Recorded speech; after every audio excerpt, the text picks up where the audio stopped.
if you just look at the past 5-10 years, I personally wouldn't say they belong there. They don't. I've been there. As a Real Madrid fan, Spurs did that. They built a new stadium. They changed coaches. They're still where they were.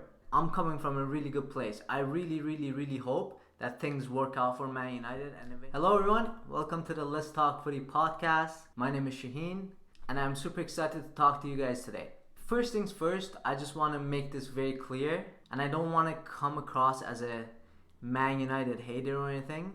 I truly want the United fans to understand that I'm coming from a really good place. I really, really, really hope that things work out for Man United and eventually they go back to where they used to be many, many, many years ago. Inshallah.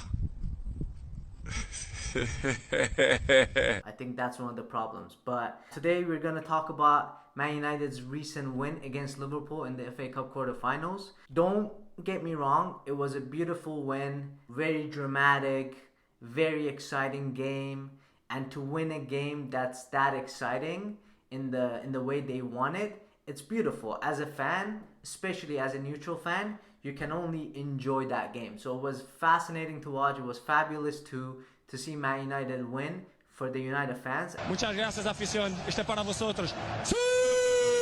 And I'm sure equally for the Liverpool fans, it was very difficult to see their team lose in the way they lost.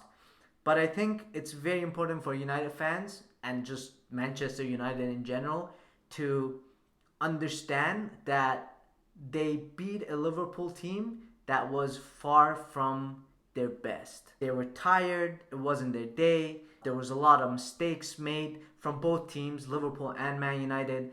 Sometimes maybe good, sometimes maybe shit. It was a very end-to-end game, open game. Both teams could have won the game, both teams could have lost the game. So yes, they got a beautiful win in that FA Cup quarterfinal. They beat a big team like Liverpool, but they beat a big team like Liverpool far from their best. And it's very important to understand that so that you don't get too excited, you keep your feet on the ground, and you're honest with yourselves. You know, there was a lot of pundits and ex-Man United legends or different media channels, whether it was Sky Sports or ESPN or whatever it may be.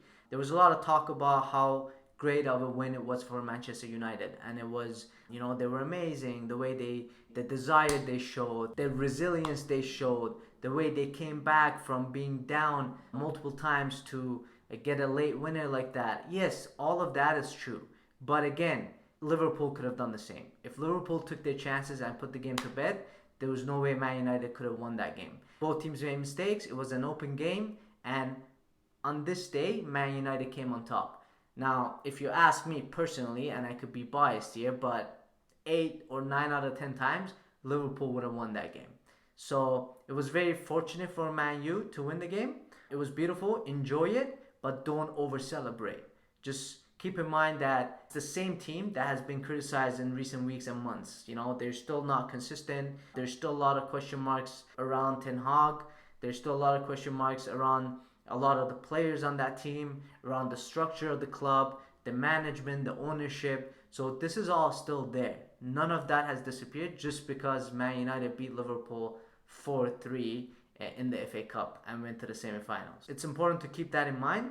And the other thing I guess we can discuss briefly is all this talk now around the new stadium that they want to build, the changes they want to make. Now the new ownership is thinking, we have Southgate as a potential replacement for Erik Ten Hag. So there's a lot of noise and there's a lot of distractions that are happening, whether it's on purpose, whether it's just speculations and rumors. I think this is all distractions that cause Man United fans to get hyped up, to get excited, so that it hides the problems that they've been having. Once again, I think it's very important to stick to the basics. You need to win games consistently. You need to win big games consistently in a season or over a number of seasons to be able to bring back the club to where it should be or once used to be. And I'm very careful with my words here. I don't want to say where it belongs, because what does that even mean? Does Man United belong in the top of the Premier League or top 2, top 3? like, is that really fair to say just because they used to have a great history? If you just look at the past 5-10 years, I personally wouldn't say they belong there. They don't. They belong where they are. Re- really? So again, win games, stick to the basics, stop with all these distractions, the new facility, the stadium. Like, Spurs did that. They built a new stadium, they changed coaches, they changed players. They're still where they were 2 years ago, 3 years ago. They still haven't won a trophy. Let's go! Come on! So win games. Win games, stay consistent, do the basics right. And then once you do that, once you make a habit of that, once the players are used to that culture and that way of being and winning consistently, then you can start talking about things outside of that that are not going to be distractions. So that's Man United. Again, I really wish the best for United and the United fans. I've been there. As a Real Madrid fan, Barcelona dominated for so long. Para Messi, Messi, Messi, Messi, Messi, Messi, Messi, Messi, immens Messi, encara Messi, encara Messi, encara Messi, encara Messi, encara Messi, encara Messi, encara Messi, encara Messi, encara Messi, encara Messi, encara Messi, encara Messi, gol, gol, gol, gol. Real Madrid was struggling. They were behind Barcelona by miles. They weren't able to go past the last 16 in the Champions League. Like, I've been there. I've suffered as a Real Madrid fan for many, many, many years. So I understand the frustrations that they might have. I understand that it's not fun to be a Man U fan at the time, and I see why they might over-celebrate the win against Liverpool. But again, keep your feet on the ground, stay humble, understand the facts, and don't think all of a sudden you're gonna go beat Man City and this and that. And life is still going to be very challenging because it's really competitive in England and also just in Europe in general. So win games and then let's see what you're about. Inshallah.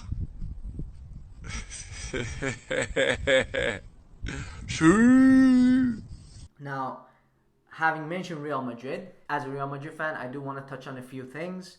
The first thing, the most frustrating thing is Thibaut Courtois. He had just recovered from his ACL surgery. He was going to be back in training and he just tore a meniscus or something. So that's very frustrating for, I'm sure, Courtois first and foremost. This is terrible news for him. It's very sad. It's frustrating for Real Madrid and Real Madrid fans. But it's a really, really great opportunity for Lunin to continue playing in goal, to continue playing for Real Madrid this season. Because let me tell you something. Let me tell you something. All right. Let me tell you something. Lunin has been fabulous. He's been very impressive. He's been consistent. He's been keeping Real Madrid in games at times due to so many injuries they've had on the team, especially in the back line and defense. So Lunin has been very impressive. This is an opportunity for him to not panic and not think he's going to lose his spot to Courtois once he's back towards the end of this season. He's probably going to continue playing until the end of the season. So there's a lot of big games coming up for Real Madrid, and Lunin, if he continues impressing the way he has been impressing, and if he continues performing the way he has been performing, as a Real Madrid fan, I'm pretty confident, let's say, against Manchester City in the Champions League. I'm not going to be too concerned about that. Now, having said that, there's a lot of injuries. Militao, Alaba, there's a lot of injuries in general. They're starting to come back slowly, so hopefully they're back for these tough, important games towards the end of the season. But Real Madrid's going to have to be close to perfect against Man City to be able to hopefully eliminate them in the Champions League, because Manchester City is going to be close to perfect. They're on fire. They're the European champions at the moment. They won the treble last year. Maybe you can say they might get complacent in the Champions League, but I think they're still going to be hungry, and there's a little bit of a rivalry between Real Madrid and Manchester City in the Champions League now slowly, and because they keep facing each other year after year for the past few seasons. So I think it's going to be an exciting game for sure. I can't wait. But if Real Madrid has enough experience and quality to be able to, go through. Real Madrid on their day, they can eliminate any team, including Manchester City. But right now, with the injuries they have, the way Man City is so dominant and consistent, Real Madrid has to be close to perfect to be able to compete in both legs against City and to be able to get good results and hopefully go through. So one thing is for sure, it's going to be an exciting game. I can't wait. I don't know if you can tell or not. I'm super excited. But yeah, that's it for this week's episode of Let's Talk Footy. I hope you enjoyed it. I know there's probably people that disagree with me and some of the things I'm saying. That's completely fine. If you want to share those, go ahead. Just be respectful and polite. But yeah, that's it. I hope you enjoyed it, and I can't wait to see you next time. Take care.